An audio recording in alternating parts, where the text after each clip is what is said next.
آخری اینٹ۔ سیدنا ابو ہریرہ بیان کرتے ہیں کہ رسول اللہ صلی اللہ علیہ وسلم نے فرمایا، کسی نے ایک حسین و جمیل گھر بنایا لیکن ایک کھدرے میں اینٹ بھر جگہ چھوڑ دی۔ لوگ اس عمارت کے گرد گھومتے، اس کی عمدگی پر حیرت کا اظہار کرتے اور کہتے کہ اینٹ کی جگہ پر کیوں نہ کر دی گئی۔ یہی مثال قصر نبوت کی ہے۔ اس کی آخری اینٹ میں ہوں اور پہلی اینٹیں سابقہ انبیاء ہیں۔ میرے بعد نبوت کا سلسلہ ختم اور میں خاتم النبیین ہوں۔ اس حدیث کا ختم نبوت سے گہرا تعلق ہے۔ یہاں قبلی فرما کر آپ نے واضح کر دیا کہ جتنے بھی انبیاء آئے ہیں آپ سے پہلے آئے ہیں۔ حدیث کے آخر میں آپ نے بتایا کہ اب میرے بعد کوئی نبی نہیں، تو یہ تمثیل مطلق قصر نبوت کے لیے ہے، یعنی رسول اللہ کی آمد سے نبوت کی عمارت مکمل ہو گئی ہے، اب کسی نبی کی گنجائش باقی نہیں رہی۔ قاضی ایاز لکھتے ہیں، حدیث میں مثال دے کر سمجھایا گیا ہے کہ نبوت کا سلسلہ حضور صلی اللہ علیہ وسلم کے بعد مکمل ہو چکا، آپ کے بعد ڈرانے والا کوئی نہیں آئے گا۔ علامہ ابن حبیرہ لکھتے ہیں، یہ حدیث دلالت کرتی ہے کہ نبی کریم صلی اللہ علیہ وسلم نے قصر نبوت کی خالی جگہ پر کر دی ہے، دڑاڑیں ختم کر دیں اور ضرورت پوری کر دی۔ اس سے یہ ثابت نہیں ہوتا کہ آپ کو ایک اینٹ کی خالی جگہ کے ساتھ تشبیہ دی گئی ہے کہ نبوت کی عمارت میں آپ کا حصہ چھوٹا سا ہے، بلکہ آپ کو تشبیہ دی گئی ہے کہ نبوت کی عمارت آپ کے ذریعے تمام ہو گئی اور آپ کی شریعت سے مکمل ہو گئی۔ اب کوئی ضرورت باقی نہ رہی، نہ ہی آپ کے بعد کوئی نبی ہوگا۔ آپ کے لیے تمام اعمال مکمل کر دیے گئے ہیں۔ حافظ نووی لکھتے ہیں، اس میں رسول اللہ صلی اللہ علیہ وسلم کی فضیلت کا بیان ہے کہ آپ خاتم النبیین ہیں۔ معنی یہ ہے کہ اینٹ کی جگہ کیوں چھوڑ دی گئی؟ علامہ برماوی لکھتے ہیں، لولا مبتدا ہے یا مبتدا محذوف کی خبر ہے، جیسے کہا جاتا ہے زید نہ ہوتا تو یوں ہو جاتا۔ یہاں لولا تحذیفیہ ہے، امتناعیہ نہیں ہے، اور اس کا فعل محذوف ہے۔ معنی یہ ہے کہ اینٹ کی جگہ کیوں چھوڑی گئی، یا اینٹ کی جگہ پر کیوں نہ کر دی گئی۔ اگر کہا جائے کہ اس کا مشبہ بے ایک اور مشبہ کئی ہیں، تو جواب یہ ہوگا کہ تشبیہ میں تمام انبیاء فرد واحد کی طرح ہیں۔ انبیاء کے تعین سے مقصود یہ تھا کہ محل کی تکمیل تمام انبیاء سے ہوئی ہے، جیسے ایک گھر اینٹوں سے مل کر بنتا ہے۔ یا جواب یہ ہوگا کہ یہاں مفرد کو مفرد سے تشبیہ نہیں دی گئی، بلکہ یہاں تشبیہ تمثیلی ہے۔ پس مشبہ کے تمام افراد کے ایک وصف کو مشبہ بے کے اسی طرح کے وصف سے تشبیہ دے دی۔ لہٰذا کہا جائے گا کہ انبیاء کرام اور ان کے عمدہ اخلاق کی طرف رہنمائی کو ایک گھر کے ساتھ تشبیہ دی گئی، جو اپنی بنیادوں پر قائم ہے اور اس کی عمارت بلند ہے، لیکن اس میں ایک اینٹ کی جگہ باقی ہے۔ پس ہمارے نبی مبعوث ہوئے تاکہ عمدہ اخلاقی اقدار کی تکمیل کر دیں، گویا کہ آپ ہی وہ اینٹ ہیں جس سے گھر کی بقیہ تعمیر مکمل ہو گئی۔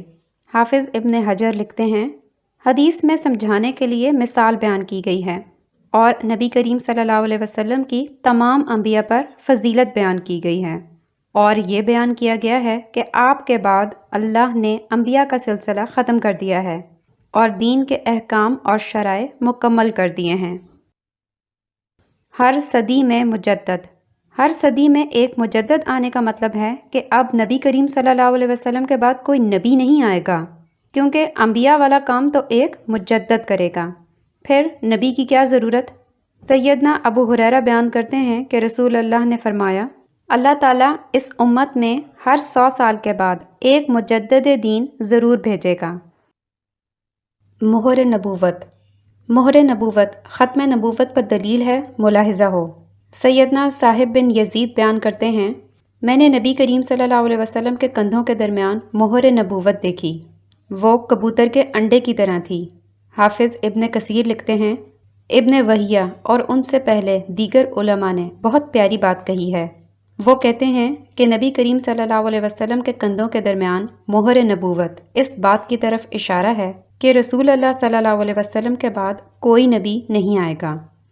علامہ ابن حبیرہ لکھتے ہیں، کندھوں کے درمیان مہر نبوت نبی کریم صلی اللہ علیہ وسلم کا خاصہ ہے، اس میں اشارہ ہے کہ آپ خاتم النبیین ہیں، اسی لیے مہر نبوت آپ کی پچھلی جانب تھی، آپ کے ذریعے انبیاء کا سلسلہ ختم ہو گیا۔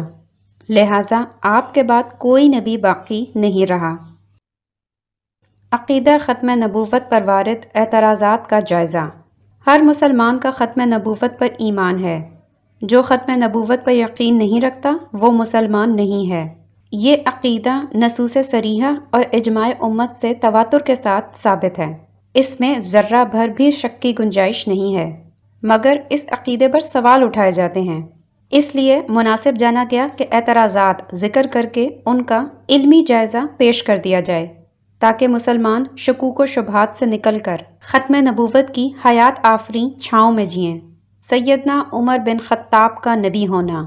سیدنا بلال سے منسوب ہے کہ رسول اللہ صلی اللہ علیہ وسلم نے فرمایا، میری بعثت نہ ہوتی تو عمر بن خطاب مبعوث ہوتے۔ روایت جھوٹی ہے۔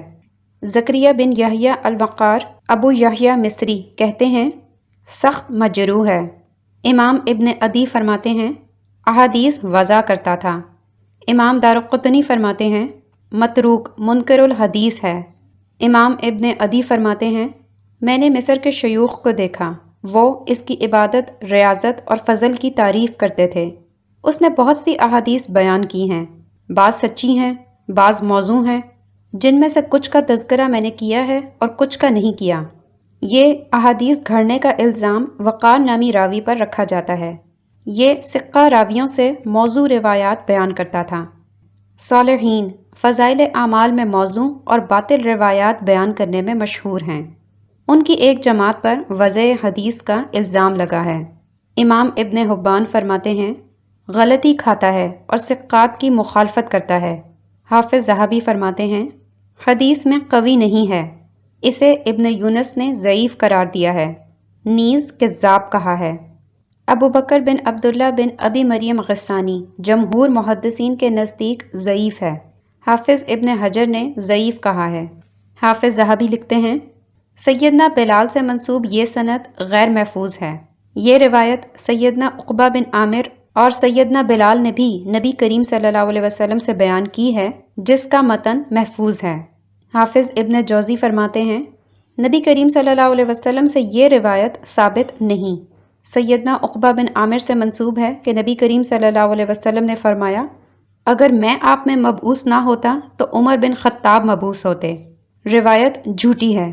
عبداللہ بن واقد ابو قتادہ حیرانی جمہور کے نزدیک ضعیف اور متروک ہے۔ امام مسلم نے متروک الحدیث کہا ہے۔ امام ابو زرع نے ضعیف الحدیث کہا ہے۔ امام یحییٰ بن معین فرماتے ہیں اس میں کوئی حرج نہیں، البتہ یہ حدیث میں اختلاط کا شکار ہے۔ امام بخاری نے منکر الحدیث کہا ہے۔ امام ابو حاتم رازی فرماتے ہیں اس پر محدثین نے جرح کی ہے، منکر الحدیث ہے، اس کی حدیث ضعیف ہے۔ امام نسائی نے متروک الحدیث کہا ہے۔ امام ابن حبان فرماتے ہیں ابو قتادہ اہل جزیرہ کے عابدوں اور قاریوں میں سے تھا، اس پر نیکی کا رنگ غالب تھا، لیکن بیان حدیث میں غفلت برتنے لگا تھا، وہم کا شکار تھا، منکر روایات کو مرفوع بیان کر دیتا اور ثقات سے بیان کرتے ہوئے مغلوب روایات کو بھی مرفوع بیان کر دیتا تھا۔ اس کی روایات قابل حجت نہیں، البتہ اگر ثقات سے موافق ہو تو معتبر ہے۔ امام دارقطنی نے ضعیف کہا ہے۔ حافظ ابن سعد لکھتے ہیں یہ حدیث میں کچھ بھی نہیں تھا۔ حافظ بزار فرماتے ہیں حافظ نہیں تھا، غلطی کر جاتا تھا، تلقین کی جاتی تو رجوع نہیں کرتا تھا۔ امام ابو عروبہ حیرانی فرماتے ہیں اپنے حافظے پر بھروسہ کرتا تھا اور غلطی کھا جاتا تھا۔ امام صالح جزرہ فرماتے ہیں سخت ضعیف ہے۔ امام جریری کہتے ہیں دوسرے اس سے زیادہ ثقہ ہیں۔ حافظ ابن حجر لکھتے ہیں جریری یہ جملہ سخت ضعیف راوی کے بارے میں استعمال کرتے ہیں۔ حافظ ابو احمد حاکم فرماتے ہیں اس کی حدیث حجت نہیں ہے۔ حافظ جوز جانی کہتے ہیں اس کی روایات قابل التفات نہیں۔ حافظ ذہبی فرماتے ہیں ضعیف ہے، نیز متروک بھی کہا ہے۔ حافظ ابن حجر نے متروک کہا ہے، نیز فرماتے ہیں اس کے ضعف پر اتفاق ہے۔ امام احمد ابن حنبل اس کی توثیق کے بعد فرماتے ہیں میرا خیال ہے کہ یہ تدلیس بھی کرتا تھا، شاید بڑھاپے کی وجہ سے مختلط ہو گیا ہو۔ امام ابن عدی فرماتے ہیں میرے نزدیک اس کا درجہ وہی ہے جو احمد بن حنبل نے بتایا ہے۔ علامہ معلمی فرماتے ہیں ابتدا میں اس کا معاملہ بہتر تھا، بعض ائمہ نے اس کی تعریف بھی کی، لیکن پھر حافظے کی شدید کمزوری کے باعث متروک قرار پایا، لہٰذا یہ قطعاً ضعیف ہے۔ مصعب بن سعید ابو خیثمہ اگرچہ صدوق حسن الحدیث ہے لیکن صاحب مناکیر بھی ہے، یہ اس کی منکر روایات میں سے ہے۔ امام ابن عدی فرماتے ہیں ثقات سے منکر روایات بیان کرتا ہے اور ان میں تصحیف کر دیتا ہے، اس کی حدیث میں ضعف واقع ہے۔ امام صالح جزرہ فرماتے ہیں اسے اپنے کہے کی سمجھ بھی نہیں ہوتی تھی۔ امام ابن حبان فرماتے ہیں کبھی خطا کھا جاتا تھا، یہ مدلس تھا، آخر عمر میں نابینا ہو گیا تھا، سماع کی تصریح کر دے تو اس کی روایت معتبر ہوگی۔ حافظ ابن قطان فرماتے ہیں اس کی تضعیف کی گئی ہے۔ حافظ ہیثمی نے ضعیف کہا ہے، امام ابو حاتم نے صدوق کہا ہے، حافظ ذہبی نے صدوق کہا ہے، نیز اس کی چند روایات ذکر کرنے کے بعد لکھتے ہیں یہ روایات منکر اور پریشان کن ہیں۔ حافظ ابن جوزی فرماتے ہیں یہ روایت نبی سے ثابت نہیں۔ عبداللہ بن جبیر حضرمی سے منسوب ہے کہ رسول اللہ صلی اللہ علیہ وسلم نے عمر سے فرمایا اگر میں مبعوث نہ ہوتا تو آپ مبعوث ہوتے، روایت جھوٹی ہے۔ عبداللہ بن واقد حیرانی سخت مجروح، مختلط اور مدلس ہے، جیسا کہ گزر چکا۔ ابو عبداللہ محمد بن عتبہ کی توثیق نہیں ملی، نیز روایت مرسل بھی ہے۔ سیدنا ابو ہریرہ سے منسوب ہے کہ رسول اللہ نے فرمایا اگر آپ میں میری بعثت نہ ہوتی تو عمر مبعوث ہوتے۔ اللہ نے عمر کی تائید 2 فرشتوں سے کی ہے جو انہیں حق کی رہنمائی کرتے ہیں، اگر خطا کرنے لگیں تو انہیں راستی کی طرف پھیر دیتے ہیں، روایت جھوٹی ہے۔ اسحاق بن نجی بالاتفاق دجال، کذاب، متروک اور منکر الحدیث ہے۔ عطا خراسانی کی کسی صحابی سے ملاقات یا سماع نہیں، یہ کثیر الارسال ہے۔ حسین بن عبد الرحمن بن عمران، عیسیٰ بن مروان، عبداللہ بن عیسیٰ بن ہارون، تینوں کی توثیق درکار ہے۔ سیدنا عقبہ بن عامر بیان کرتے ہیں آپ میں میری بعثت نہ ہوتی تو عمر بن خطاب نبی ہوتے، سخت ضعیف ہے۔ ابو بکر محمد بن عبداللہ سعید غزی عرف ابن نوبی کے حالات نہیں ملے۔ عبداللہ بن لبیہ ضعیف مدلس اور مختلط ہے۔ رشدین بن سعد جمہور محدثین کے نزدیک ضعیف ہے۔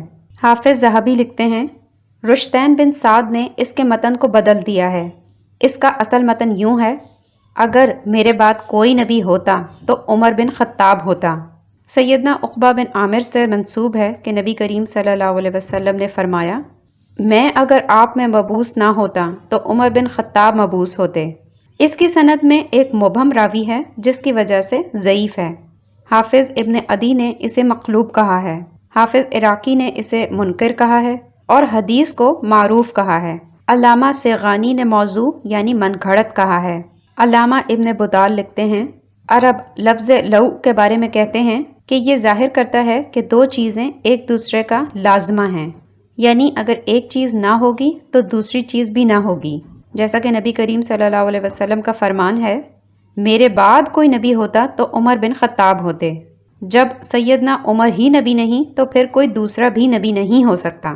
علامہ ابن العربی لکھتے ہیں عرب لفظ لو کے بارے میں کہتے ہیں کہ یہ ظاہر کرتا ہے کہ 2 چیزیں ایک دوسرے کا لازمہ ہیں، یعنی اگر یہ چیز نہ ہوگی تو دوسری چیز بھی نہ ہوگی، جیسا کہ نبی کریم صلی اللہ علیہ وسلم کا فرمان ہے میرے بعد کوئی نبی ہوتا تو عمر بن خطاب ہوتے۔ جب سیدنا عمر ہی نبی نہیں تو کوئی دوسرا بھی نبی نہیں ہو سکتا۔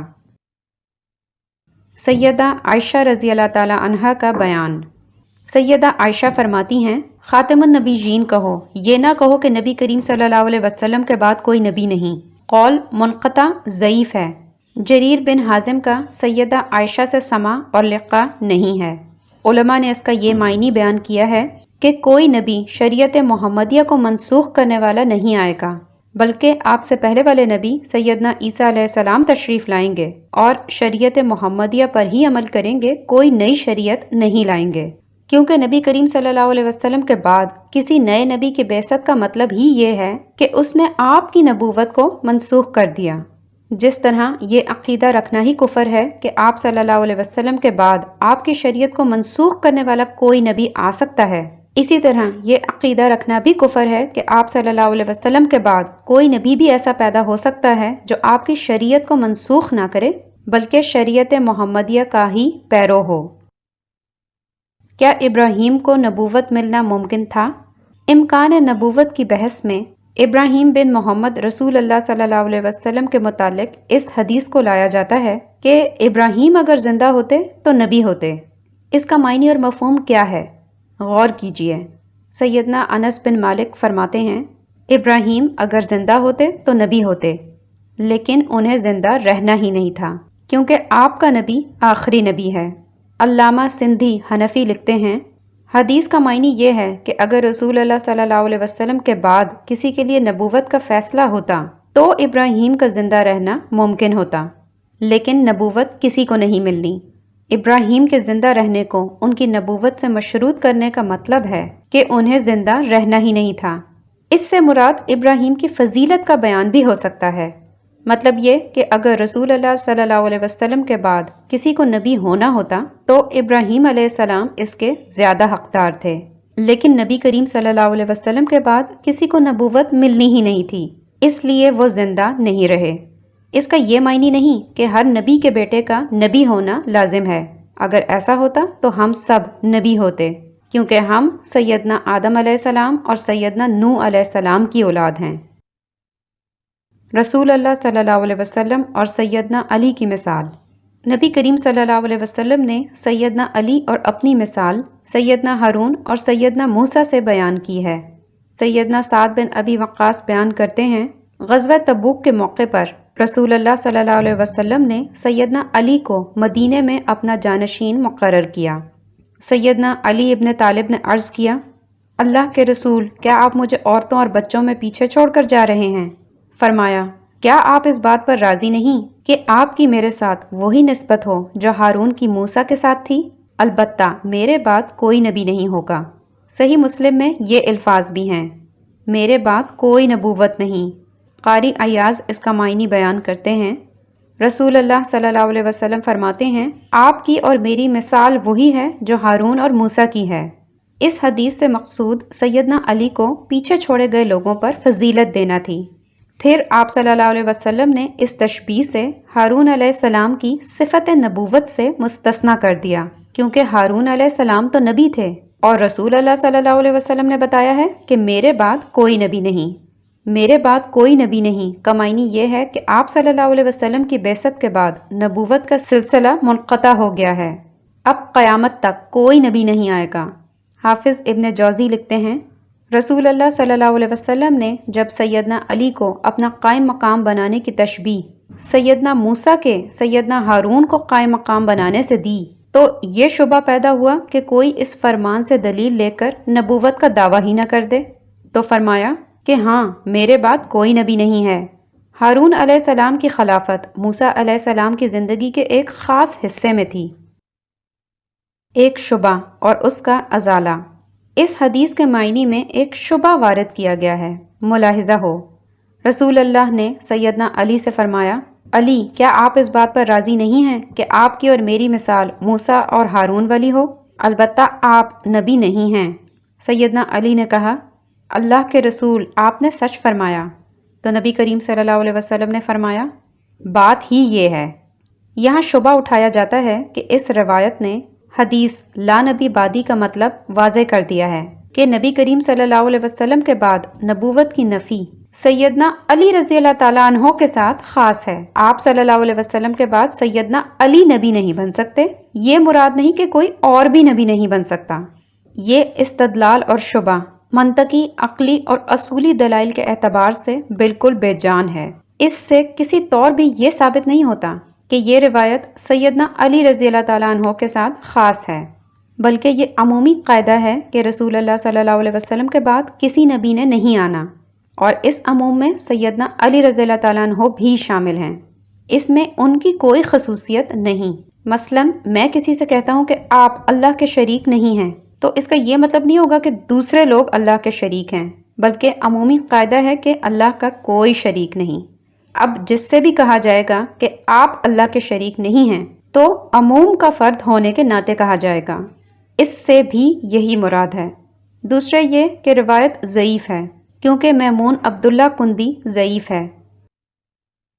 آخر الانبیاء سیدنا ابو ہریرہ بیان کرتے ہیں کہ رسول اللہ نے فرمایا، میں آخری نبی ہوں اور میری مسجد نبوی آخری مسجد ہے۔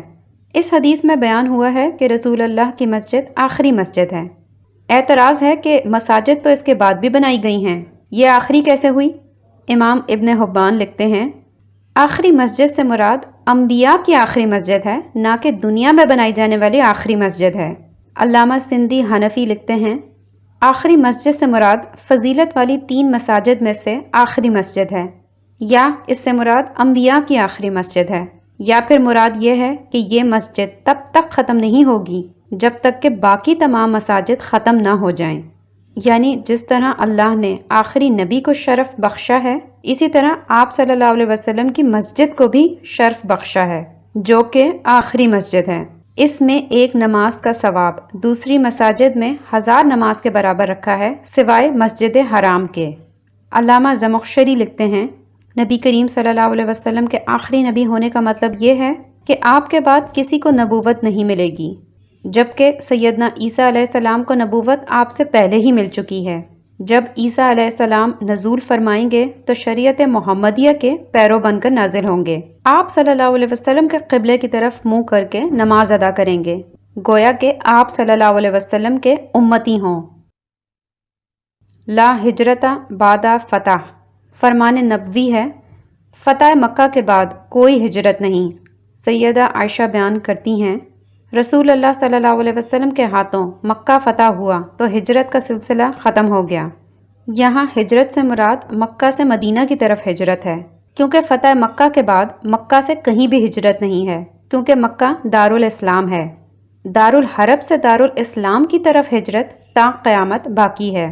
حافظ ابن حجر لکھتے ہیں، فتح مکہ کے بعد ہجرت نہیں ہے، فتح مکہ کے بعد مکہ دارالاسلام بن گیا ہے، تو اب مکہ سے مدینہ کی طرف ہجرت طلب علم یا جہاد کے لیے ہوگی، نہ کہ دین بچانے کے لیے، جیسا کہ فتح مکہ سے پہلے تھی۔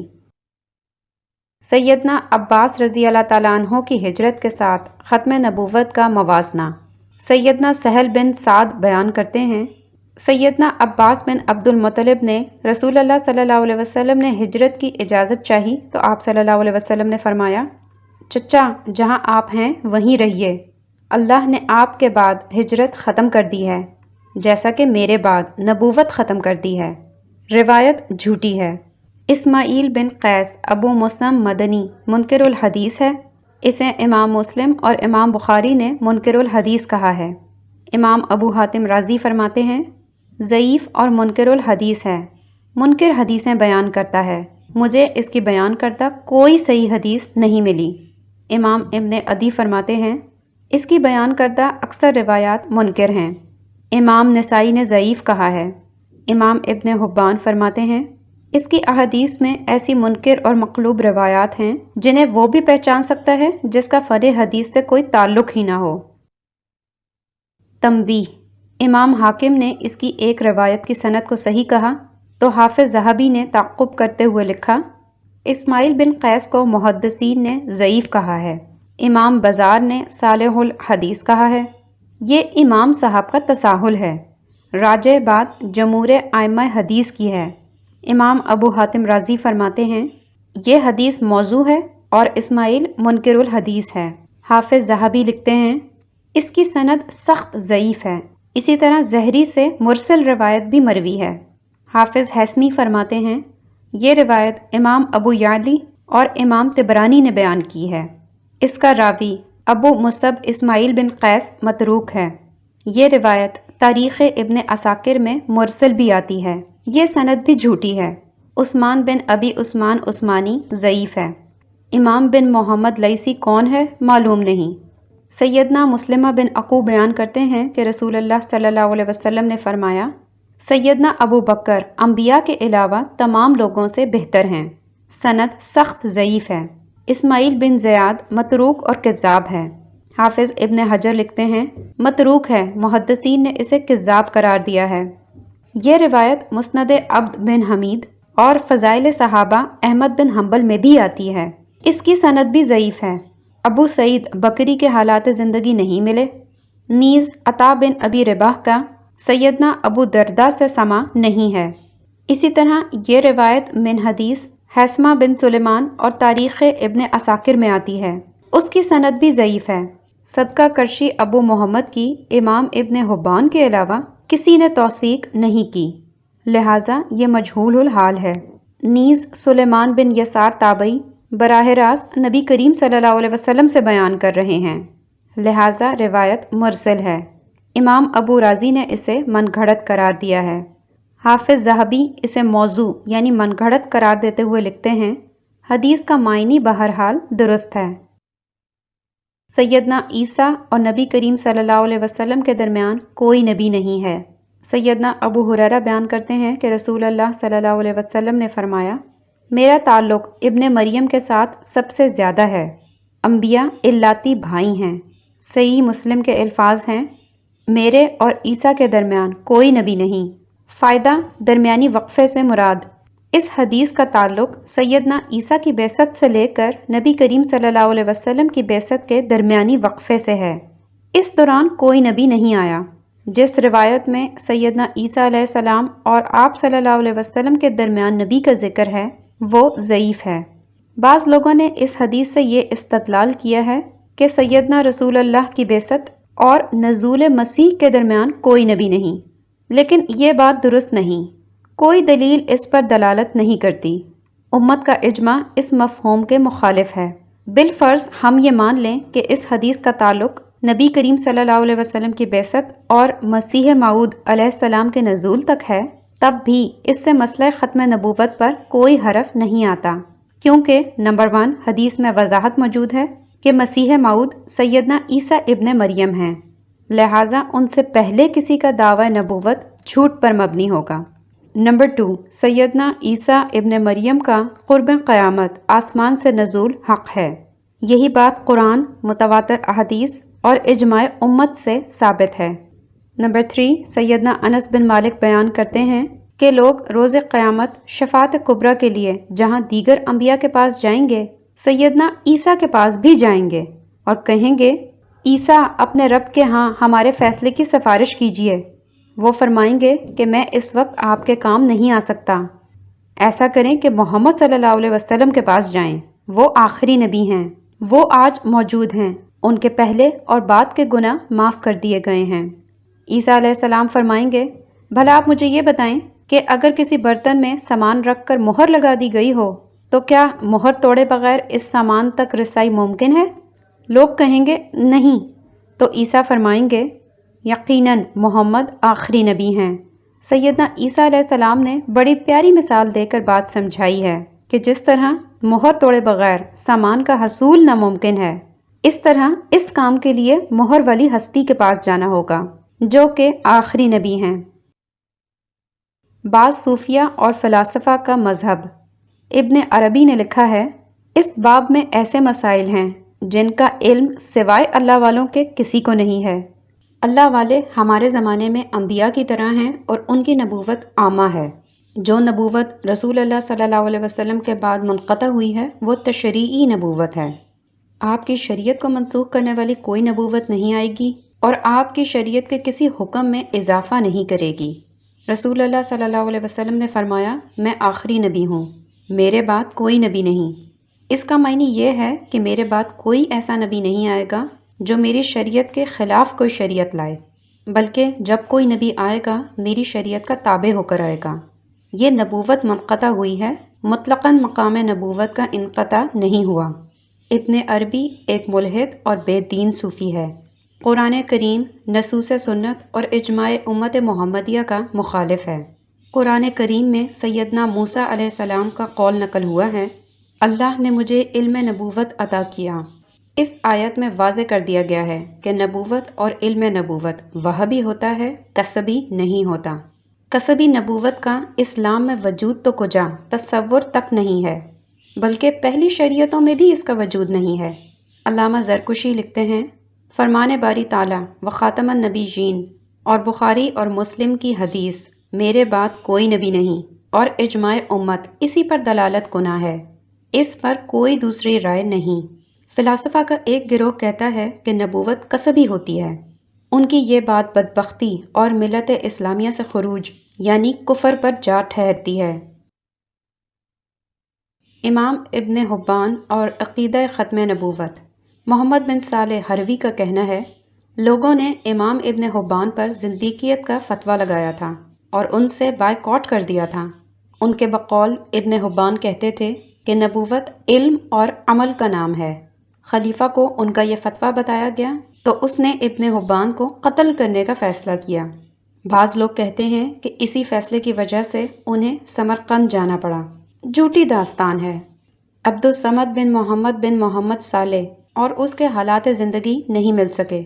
حافظ ابو زرع لکھتے ہیں، فلسفیوں کا ایک گروہ نبوت کو کسبی قرار دیتا ہے۔ حروی کی کتاب ضم الکلام میں لکھا ہے کہ لوگوں نے امام ابن حبان پر زندیقیت کا فتویٰ لگایا تھا اور ان کا بائیکاٹ کر دیا تھا۔ ان کے بقول ابن حبان کہتے تھے کہ نبوت علم اور عمل کا نام ہے۔ خلیفہ کو ان کا یہ فتویٰ بتایا گیا تو انہیں سمرقند کی طرف جلا وطن کر دیا گیا۔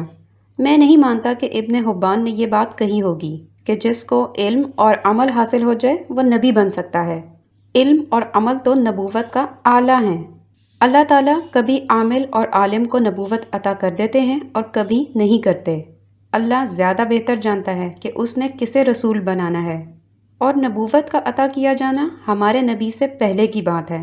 اب تو دلیل قطعی سے معلوم ہو چکا کہ نبوت منقطع ہے، واللہ عالم۔ رسول اللہ صلی اللہ علیہ وسلم کو تمام مخلوق کی طرف مبعوث کیا گیا ہے۔ مطلب یہ ہے کہ جو شریعت کی مکلف مخلوقات ہیں، جن، انسان اور فرشتے۔ جنوں اور انسانوں کا مکلف ہونا تو اتفاقی مسئلہ ہے۔ حافظ ذہبی لکھتے ہیں، ان کی اس بات میں ایک جائز احتمال موجود ہے، اگر انہوں نے وہ مراد لیا ہو تو درست ہے۔ مطلب یہ کہ علم اور عمل نبوت کے ستون ہیں۔ اللہ تعالیٰ جسے نبوت دیتا ہے اسے علم اور عمل بھی دیتا ہے۔ رسول اللہ صلی اللہ علیہ وسلم وحی کے ساتھ عالم ہو گئے تھے، اور علم الہی کے وجود کا لازمہ عمل صالح ہے۔ اس معنی کے اعتبار سے امام ابن حبان کی یہ بات سچ ہوگی کہ نبوت علم لدنی اور قرب الہی کا ذریعہ بننے والے عمل کا نام ہے۔ نبوت ان دو اوصاف کے کامل ہونے کا نام ہے، اور ان دونوں اوصاف کا کمال صرف وحی الہی سے ملتا ہے۔ وحی علم یقینی ہے، ظنی نہیں، اور غیر نبی کا علم بعض دفعہ یقینی بھی ہوتا ہے لیکن اکثر ظنی ہوتا ہے۔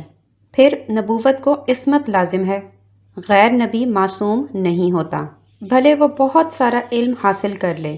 بسا اوقات کسی چیز کی خبر کا اطلاق اس کے بعض ارکان اور اہم مقاصد پر بھی ہوتا ہے، جیسا کہ رسول اللہ صلی اللہ علیہ وسلم کا فرمان ہے، حج وقوف عرفہ کا نام ہے۔ امام ابن حبان نے اگر حصر مراد لیا ہے، یعنی نبوت صرف علم اور عمل سے حاصل ہوتی ہے، تو یقیناً یہ زندیقیت اور فلسفہ ہے۔ مزید لکھتے ہیں، یہ عجیب و غریب حکایت ہے، امام ابن حبان ایک بڑے امام ہیں، ہم ان کی عصمت کا دعویٰ نہیں کرتے، لیکن یہ جملہ ایک مسلمان بھی استعمال کر لیتا ہے اور ایک فلسفی اور زندیق بھی۔ مسلمان کے لیے بھی یہ کلمہ استعمال کرنا درست نہیں ہے، اگر کوئی کرے تو اس کا معنی سمجھنے کی ضرورت ہے۔ مبتدا کا معنی صرف خبر کے لفظوں پر منحصر نہیں ہوتا، جیسا کہ رسول صلی اللہ علیہ وسلم نے فرمایا، حج وقوف عرفہ کا نام ہے، لیکن ہم جانتے ہیں کہ صرف عرفہ میں وقوف کرنے سے حج ادا نہیں ہوتا، بلکہ دوسرے فرائض و واجبات بھی موجود ہیں۔ یہاں حج کے اہم رکن کا ذکر ہے۔ امام ابن حبان نے اسی طرح نبوت کے ایک اہم جز کا ذکر کیا ہے، کیونکہ یہ نبوت کے اہم اجزاء ہیں۔ ایسا نہیں کہ جس کے پاس علم اور عمل ہو وہ نبی بن جائے۔ نبوت تو وہ بھی ہے، اللہ جسے چاہے دے، اس کے حاصل کرنے کا کوئی طریقہ نہیں۔ ہاں، نبوت ملنے کے ساتھ علم لدنی اور عمل صالح مل جاتا ہے، جبکہ فلسفیوں کا کہنا ہے کہ نبوت کسبی ہے، علم اور عمل سے مل جاتی ہے، یہ کفر ہے۔ امام ابن حبان نے یہ معنی مراد نہیں لیا۔ حافظ ابن کثیر لکھتے ہیں، بعض لوگوں نے ان کے عقیدے پر کلام کیا ہے اور ان کی طرف منسوب کیا ہے کہ وہ نبوت کو کسبی سمجھتے تھے۔ یہ فلسفیانہ جھگڑا ہے۔ اللہ جانتا ہے کہ امام ابن حبان سے یہ بات ثابت ہے یا نہیں۔ علامہ غزالی اور ختم نبوت۔ علامہ ابو رؤف مناوی فرماتے ہیں، یہ ایسا قاعدہ ہے جس کے اثبات کے لیے کسی دلیل کی ضرورت نہیں، کیونکہ اس پر اجماع ہو چکا ہے۔ بعض گمراہ فرقوں نے جو یہ دعویٰ کیا ہے کہ نبوت قیامت تک باقی رہے گی، ناقابل التفات ہے۔